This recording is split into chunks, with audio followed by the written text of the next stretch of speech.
Hello everyone, welcome back to my channel inspired path. तो दोस्तों, जैसा कि आप सब जानते हैं कि बहुत दिनों से एक वैकेंसी का वेट हो रहा है जिसका नाम है एलटी ग्रेड। एलटी ग्रेड की वैकेंसी 2018 के बाद अभी तक नहीं आई है और काफ़ी स्टूडेंट एलटी ग्रेड की वैकेंसी का वेट कर रहे हैं। तो आज की न्यूज़पेपर में एलटी ग्रेड को लेके कुछ न्यूज़ थी, तो वो मैं आपसे डिस्कस कर देती हूँ।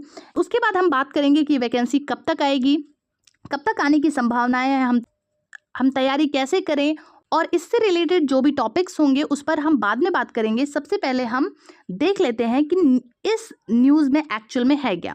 तो एलटी ग्रेड शिक्षक व प्रवक्ता के 9,000 से अधिक पदों पर होगी भर्ती। ठीक है, जैसा कि इसमें लिखा है कि प्रदेश के राजकीय विद्यालयों में सहायक अध्यापक एलटी ग्रेड और प्रवक्ता भर्ती का रास्ता साफ हो गया है। माध्यमिक शिक्षा निदेशालय ने उत्तर प्रदेश लोक सेवा आयोग को 9,000 से अधिक पदों का अध्याचन भेज दिया है। ठीक है दोस्तों, अध्याचन दे दिया गया है और नई भर्तियों के लिए आयोग जल्द ही विज्ञापन जारी कर सकता है। देखिए दोस्तों, जैसा कि आप भी जानते हैं कि पीआरटी हो गया या फिर अदर कोई वैकेंसी हो गई, तो हमारा शिक्षा सेवा चयन आयोग हुआ या कोई भी आयोग है, तो वो यही कहता है कि हमें जो अध्याचन है वही नहीं मिल रहा है, तो हम भर्ती कहाँ से दें।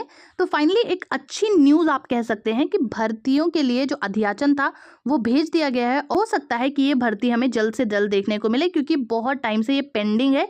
इससे पहले इस पर आहारता का विवाद था जो कि अब समाप्त हो चुका है। इससे पूर्व आयोग को एलटी ग्रेड शिक्षक व प्रवक्ता भर्ती के लिए 8,905 पदों पर अध्याचन मिला था, लेकिन विषयवार आरक्षण निर्धारित न होने के कारण आयोग ने माध्यमिक शिक्षा निदेशालय को अध्याचन वापस भेज दिया था। विषयवार आरक्षण, बीच में आपने न्यूज़ सुनी होगी कि विषयवार आरक्षण निर्धारित नहीं था, इस वजह से वैकेंसी नहीं आ रही थी एलटी ग्रेड की। तो वो सारी चीज़ें भी क्लियर हो गई हैं।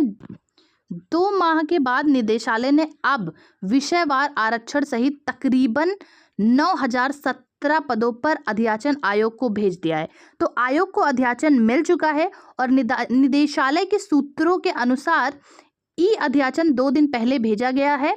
और इससे पहले एलटी ग्रेड शिक्षक भर्ती का विज्ञापन 2018 में आया था, जैसा कि मैंने आपको बता दिया, और प्रवक्ता भर्ती का 2020 में जारी किया गया था। अभ्यर्थी 7 साल से एलटी ग्रेड की भर्ती का इंतजार कर रहे हैं और हजारों अभ्यर्थी ओवर एज भी हो चुके हैं।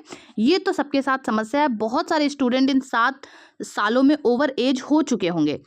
तो दोस्तों, थोड़ा सा आप कह सकते हैं एक पॉजिटिव न्यूज़ है, क्योंकि एलटी ग्रेड की जो भर्ती है इस पे सबसे पहले आहारता का विवाद चल रहा था। उसके बाद ये था कि ये भर्ती आने वाली है, तो आपका जो इसमें आरक्षण का विवाद, विषयवार जो आरक्षण का विवाद हो गया था, अब जाके सब कुछ क्लियर हो चुका है और भर्तियों का अध्याचन भी मिल चुका है। तो दोस्तों, जो लोग एलटी ग्रेड की प्रिपरेशन कर रहे हैं वो लोग लग जाइए, क्योंकि एलटी ग्रेड की वैकेंसी आने के बहुत ज़्यादा चांसेस हैं और काफ़ी लंबा इंतज़ार भी हो चुका है इस पर। तो ये वैकेंसी अब आपको बहुत जल्द देखने को मिलेगी। थोड़ा सा न्यूज़ को और देख लेते हैं। जैसा कि देखिए लिखा है यहाँ पे, पहले समकक्ष आहारता को लेकर विवाद था। जब नई नियमावली लागू होने से विवाद खत्म हुआ तो परीक्षा प्रारूप में बदलाव प्रस्तावित कर दिया गया और इसके बाद विषयवार आरक्षण निर्धारित का पेच फंस गया। वही विषयवार आरक्षण का बीच में पेच फंसा हुआ था, जो कि अब जाके क्लियर हुआ है और जो अध्याचन है वो भेजा जा चुका है। आयोग को अध्याचन मिल चुका है। ठीक है, तो अब इस भर्ती के आने के पूरे चांसेस हैं। तो जो लोग भी एलटी ग्रेड के लिए प्रिपेयर कर रहे हैं वो लोग जोर शोर से तैयारी में लग जाइए, क्योंकि आप देख रहे हैं हमारे यूपी में भर्तियां 7-7 सालों में, 8-8 सालों में कभी एक बार आ रही हैं। तो अगर आ रही हैं तो उसमें अपनी एक सीट आपको पक्की ज़रूर करनी है। तो दोस्तों, ये कुछ इंपॉर्टेंट न्यूज़ थी, मुझे लगा कि डिस्कस और शेयर करनी चाहिए, तो मैंने आपसे शेयर कर दी। बाकी मिलते हैं किसी ऐसे ही इंफॉर्मेटिव न्यूज़ के साथ। तब तक के लिए स्वस्थ रहिए, मस्त रहिए और पढ़ते रहिए।